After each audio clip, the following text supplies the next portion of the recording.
দ্রব্যমূল্যের ঊর্ধ্বগতির এই সময়ে ন্যায্য মূল্যের দোকান চালু হওয়ায় স্বস্তি ফিরেছে নওগাঁর সাধারণ মানুষের মাঝে। নিম্ন ও মধ্য আয়ের ক্রেতারা স্বল্প মূল্যে পণ্য ক্রয় করতে পেরে খুশি।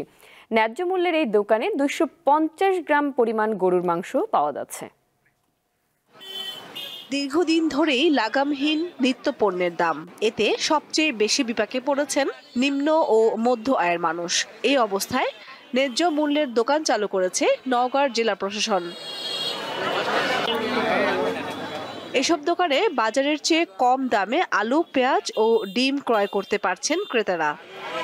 বাইরের বাজারের চেয়ে এখানে অনেক অংশেই কম। তেল থেকে শুরু করে যাবতীয় যেগুলো লাগে সব তুললেই আমরা খুশি।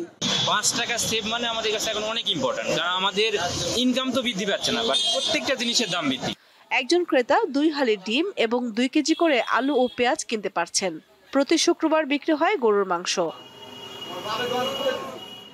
আমাদের ন্যায্য মূল্যের দোকানে আজকে 3টা পণ্য বিক্রি হচ্ছে, ডিম, পেঁয়াজ এবং আলু। প্রতিদিন মোটামুটি আমাদের 80 কেজি 100 কেজি পেঁয়াজ এবং আলু বিক্রি হচ্ছে।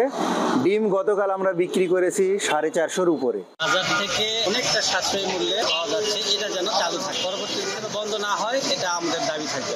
জেলা প্রশাসক জানান, এসব দোকানে কৃষকদের কাছ থেকে পণ্য ক্রয় করে বিক্রি করা হবে। ন্যায্য মূল্যের যে বাজারটা আমরা সদর উপজেলায় চালু করেছি, পর্যায়ক্রমে সকল উপজেলাতেই চালু করবো।